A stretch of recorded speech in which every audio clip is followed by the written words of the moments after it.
ఆడి జల్సా చెయ్యి.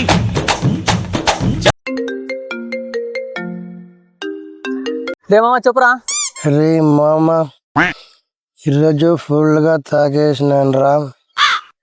ఇంటికి పోయే కైతా లేదు, లేచే కైతా లేదు. ఒక రోడ్డు 2 రోడ్లు 3 రోడ్లు కనపడుతుంది. నన్ను అట్లా ఇందరికి పిలిచిపోదు రారా ఆడున్నావు. అవునా, నేను పని మీద కొంచెం బయటకు పోతున్నాను రా.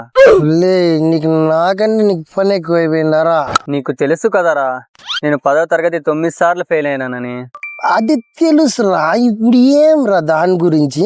ఇప్పుడు 10వ సారి రాయడానికి లోపలికి వెళ్తున్నారా. ఇంకో 20 నిమిషాల్లో లోపలికి వెళ్ళకపోతే లోపలికి రానివ్వర్రా. ఏ అంతేనారా మామ, మన ఫ్రెండ్షిప్. నేను ఏదో సమస్యలు అని చెప్పి నీకు ఫోన్ చేస్తే నువ్వు ఇట్లా కుంటి సాకులన్నీ చెప్తాన్నావారా. నేను ఇప్పుడు గేట్ దగ్గరే ఉన్నారా. రే మామ, నాకు ఎంతో మంది ఫ్రెండ్స్ ఉన్నారా. వాళ్ళందరినీ ఇసిపెట్టి నేను నీకే ఫోన్ చేసానంటే నేను నీకు ఇచ్చే వాల్యూ అట్టాంటిదరా. నువ్వు నా బెస్ట్ ఫ్రెండ్ అని ఫోన్ చేసినానరా నీకే. అయినా ఈ రోజుల్లో ఫ్రెండ్షిప్ వాల్యూ లేదురా మామ. నేను నీకు ఎన్నోసార్లు సహాయం చేసినాను రా, కానీ నువ్వు నీ బుద్ధి చూపిస్తున్నావురా. ఇప్పుడు నువ్వు రాకపోతే కానీ నేను నీ జీవితంలో మాట్లాడరా నీతో. నేను నీతో ఫ్రెండ్షిప్ కట్ చేసుకుంటాను రా. ఇప్పుడే నాకు వాల్యూ ఇవ్వను ఫ్రెండ్కి నేను వాల్యూ ఇవ్వనురా. నువ్వు ఫ్రెండ్షిప్ చాలా గొప్పదిరా, కానీ ఇలాంటి ఫ్రెండ్గా ఉండడానికి అర్హత లేదురా. అయినా 9 సార్లు ఫెయిల్ అయినవాడు నువ్వు ఈసారి ఎట్లా పాస్ అవుతావా. నువ్వు ఫ్రెండ్కి వాల్యూ ఇన్నా కూడా నువ్వు ఫెయిల్ అయితేనే ఉంటావు. నువ్వు జీవితాంతం ఫెయిల్ అవుతావు. నువ్వు నచ్చి దిగి పెడితేనే రా నువ్వు ఇవ్వద్దు నాకే. నువ్వు దిగి పెడితేనే ఏమన్నా. రే మామ అట్లా అనద్దురా, పోతే పోయింది లేరా వేద పరీక్ష. ఇప్పుడు ఎక్కడున్నావు చెప్పు, వస్తా నేను.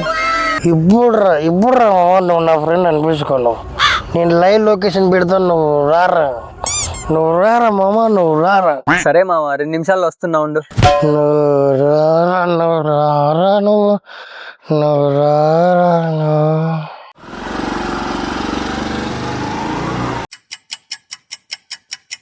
నా ఫ్రెండ్ వస్తాడు, నన్ను ఇంటికి తీసుకుపోతాడు.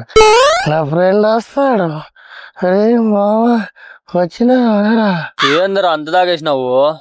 అందుకే మామ నేను నీకు ఫోన్ చేసింది. మీ ఇల్లు ఎక్కడరా. మా ఇల్లు మామ అదే మామ, మా ఇంట్లో నన్ను ఆ ఇంట్లో ఇసిపెట్టేయరా అట్లా. నిజంగా చెప్తున్నానండి, ప్రపంచం అంతా దొంగ నా కొడుకులు. నిజంగా నాకు కంట్లో నీళ్ళు వస్తాయి. దొంగ నా కొడుకులండి, దొంగ. ఎవరిని నమ్మడానికి వీల్లేదు.